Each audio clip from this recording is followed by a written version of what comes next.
আসসালামু আলাইকুম। আজকে আমি অনার্স তৃতীয় বর্ষের রিয়েল অ্যানালাইসিস বইয়ের চ্যাপ্টার 8 বাস্তব ফাংশনের অনুক্রম ও ধারা এই অধ্যায়ের উপপাদ্য 3 নিয়ে আলোচনা করব।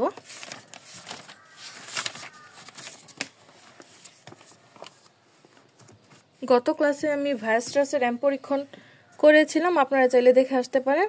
আজকে আমি উপপাদ্য 3 প্রমাণ করব।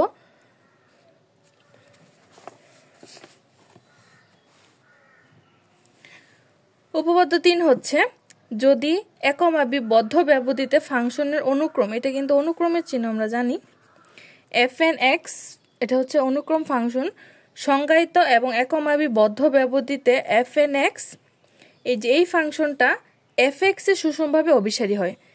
fn(x) fx এর সুষমভাবে অভিসারী হয়, তাহলে fx ফাংশন একমাবি ব্যবধিতে অবিচ্ছিন্ন হবে। আমাদের প্রমাণ করতে হবে যে fx ফাংশন একমাবি ব্যবধিতে অবিচ্ছিন্ন হবে। এখন আমরা প্রমাণ করার পূর্বে অবিচ্ছিন্ন ফাংশনের যে সংজ্ঞাটা, এটা আমরা একটু দেখে নিই।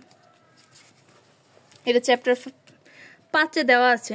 একটি function f such that s tends to real r, যেখানে s হচ্ছে রিয়েল r এর উপসেট, x equal a বিন্দুতে, আবার a হচ্ছে s এর উপাদান, এই বিন্দুতে অবিচ্ছিন্ন হবে।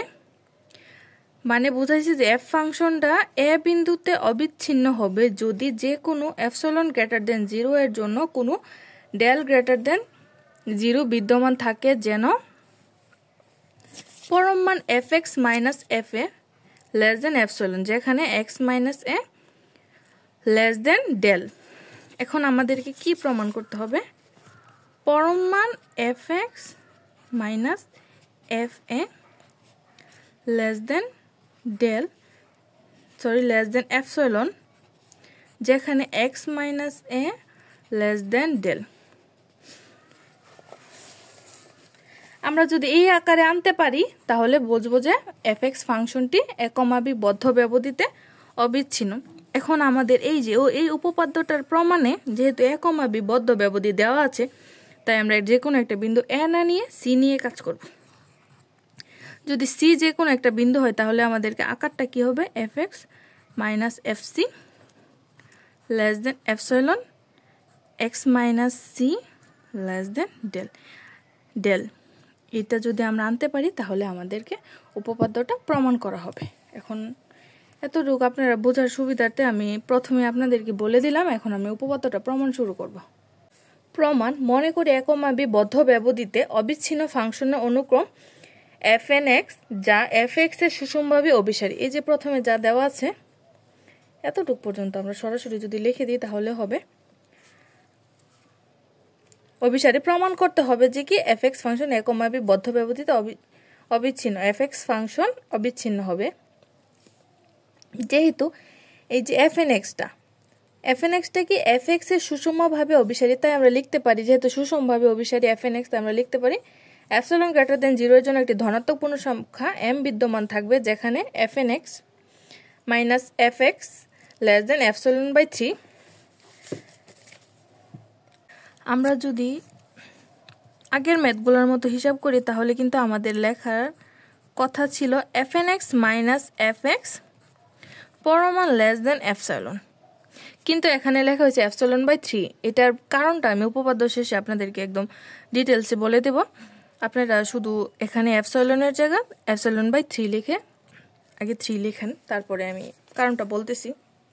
যেখানে for all n greater equal m, আর x হচ্ছে একমাবি বদ্ধ ব্যবধির উপাদান। এই যে x একমাবি বদ্ধ ব্যবধির উপাদান, এটাকে আমরা 1 নং সমীকরণ দিব। এখন ধরে নেব c। এই যে c ধরার কারণ হচ্ছে আমাদেরকে তো এরকম আকার আনতে হবে, fx মাইনাস fc, তাই আমরা c ধরেছি। c কি? একমাবি বদ্ধ ব্যবধির যদিও একটা উপাদান হয়, x এর বদলে আমরা c ধরব। হয় তাহলে 1 নং হতে পারে x এর জায়গায় c এপসিলন বাই 3, আর এখানে x এর জায়গায় 3 সেম। আশা করি এতটুকু আপনারা বুঝতে পারছেন। যেহেতু একমাবি বদ্ধ ব্যবধিতে fn(x) অবিচ্ছিন্ন, আমরা প্রথমেই লিখেছি যে একমাবি বদ্ধ ব্যবধিতে অবিচ্ছিন্ন ফাংশন অনুক্রম। এই যে fn(x) কি একটা অবিচ্ছিন্ন ফাংশন। সুতরাং x ইকুয়াল c আমরা ধরে নিয়েছি যে x ইকুয়াল c, এই যে x ইকুয়াল c, এই যে x এর বদলে c ধরে নিয়েছি। x equal c belongs to a, b A fnx অবিচ্ছিন্ন হবে। যেহেতু a, b এর মধ্যে c আছে, তাই যেহেতু a, b তে fnx অবিচ্ছিন্ন, তাই c তেও কি fnx অবিচ্ছিন্ন হবে। অতএব প্রত্যেক এপসিলন গ্রেটার দেন 0 এর জন্য ডেল গ্রেটার দেন 0 বিদ্যমান থাকবে যেন fnx মাইনাস fnc। এই যে fnx, এখানে fnx আর এই যে c, যদি এখানে x এর জায়গায় আমরা c বসাই তাহলে fnc হবে, দুইটার minus less than epsilon by 3। আবার সেম কারণে এপসিলন বাই 3 লিখছি যেখানে x minus c less than del. আশা করি এতটুকু আপনারা বুঝতে পারছেন। এখন আমাদেরকে প্রমাণ করতে হবে কি পরমান fx মাইনাস fc। তো আমরা লিখব পরমান fx মাইনাস fc ইকুয়াল এই fx এখানে রাখবো, fc এখানে রাখবো, আর মাঝখানে কি করব মাইনাস fnx প্লাস fnx, দুইটা যাতে কাটাকাটি করে হয়ে যায়, আবার মাইনাস fnc প্লাস fnc। এগুলা লেখার কারণটা হচ্ছে এখন যদি আমরা দুইটা দুইটা করে রাখি তাহলে আসতেছে fx minus fnx plus fnx minus fnc plus fnc minus fc। এখন দেখেন fx minus fnx, fx minus fnx কই, fx মাইনাস fnx পরমাণুর ভিতরে মাইনাস প্লাস কোনো ম্যাটার করে না। যদি আমরা এটাকে সামনেও লিখি পিছনেও লিখি কোনো ব্যাপার না। এটার মান কত, লেস দেন এপসিলন বাই 3। এখন আমরা বসাতে পারি যে লেস দেন এপসিলন বাই 3,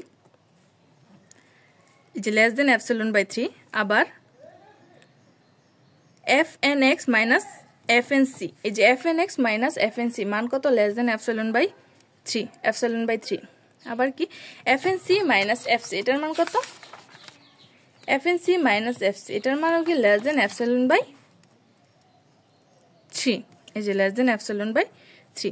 এখন যদি তিনটার যোগ করি আসবে কি এপসিলন।